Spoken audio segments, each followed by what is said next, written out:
WIBW. Get your news now. Your words. You're not my world. I had a girl staying here as a friend, as a really friend. She needed a place to stay. I mean, she'd been staying in the hotel room for 30 days. Had two beautiful wolves. Were stuck in a cage. She's right over here inside the house. Two pit bulls in a cage that no human being, no animal, no convict should be put into. Okay. We put the panels up out here one night, you know, let the dogs out and they just ran free and they just, like, I mean, beautiful dogs.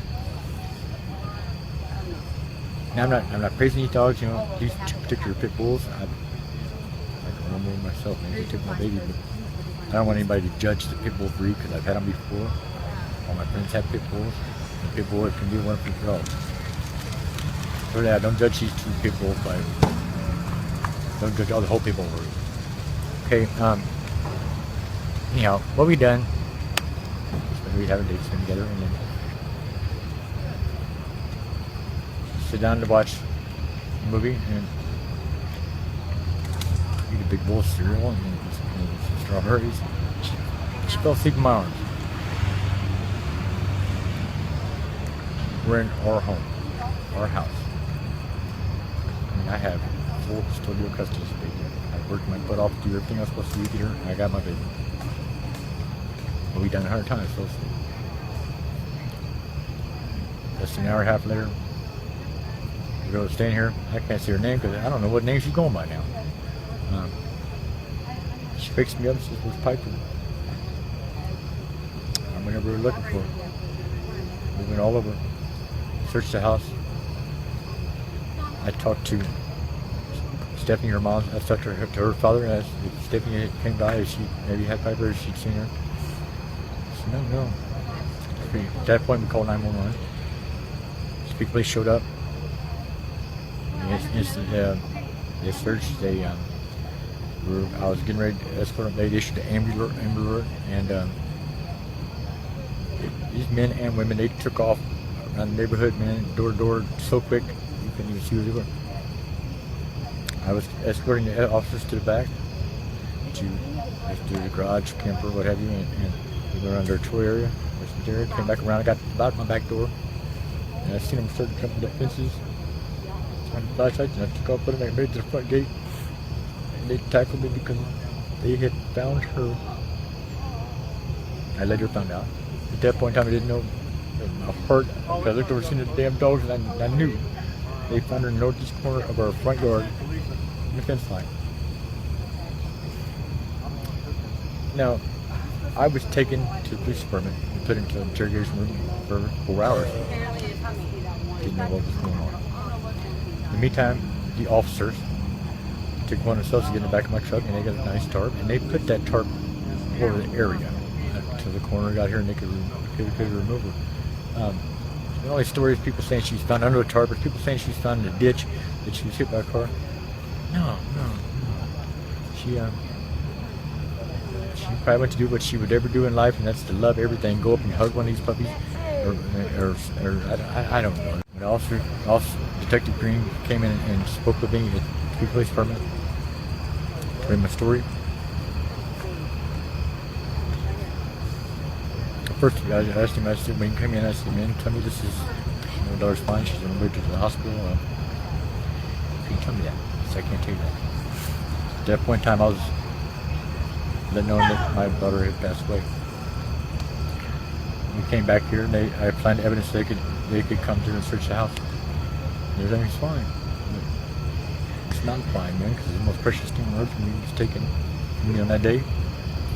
I had to constantly nonstop answer police questions, the press, everybody's questions I had to answer, and I really don't get much of a chance to go and do this myself. I hope everybody enjoys this little candlelight thing.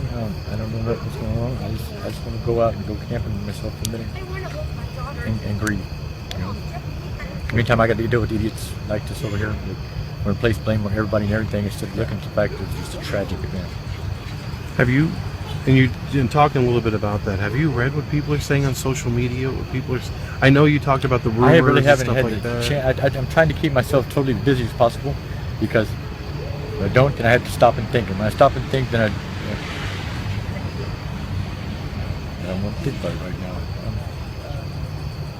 One thing I can think about is I know that we did what I had to do, and we took care of my daughter's going to be. Her funeral is 10:30 Saturday morning at Davidson Funeral Home. I'm going to have her biker to be in this, and welcome all bikers, please. If anybody that wants to come and say this baby had a very special part in your life, because everybody she's seen, everybody she was around, she touched them some way, somehow. Yeah, anybody, if you ride a bike, man, please come, man. We want to see you there. I think we even got a bunch of police officers that would like to ride it. But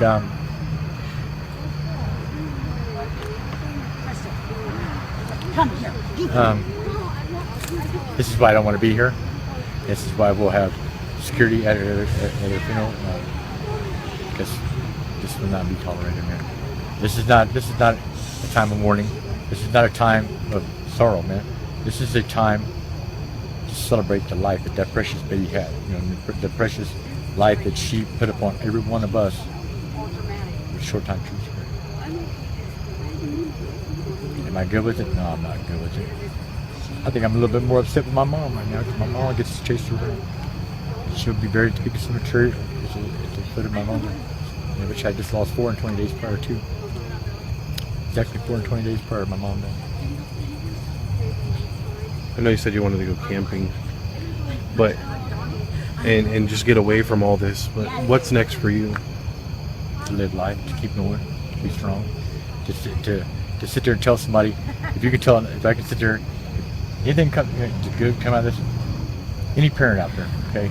If you could take, you can never be in so much of a hurry. You can never be running late, too late, that you can't stop and take one more step. Make sure the little baby's safe. That life is too short, and it needs to be taken from me in an instant. And it hurts. Man, I tell you, there's nothing that 5 men couldn't beat me down and give me the pain that I'm feeling at this point in time.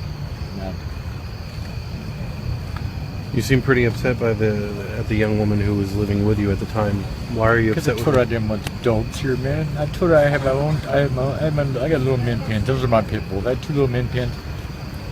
I got a 2.5-year-old, man. I don't look at that. It's not. I'm gonna take them somewhere. Well, when I picked them up that night, we took them over to an apartment. The guy called up an hour and a half later and said, "You need to come get these dogs."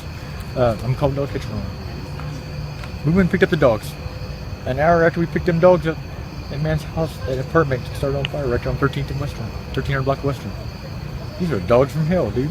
I should have got it right there. Coincidence? Yeah. Wow. But on the flip side, nothing deserves to be put in a cage like that. Man, woman, criminal. Really? In a cage that, it's not deserving. Maybe they need to take her up there in the cage. I don't know. I'd put her in a cage and drag her down the street. Is there anything else you want to add about Piper, about all of this? That baby loved everybody, man. There wasn't nobody, if my daughter didn't come into her life, that she didn't touch you some way, somehow.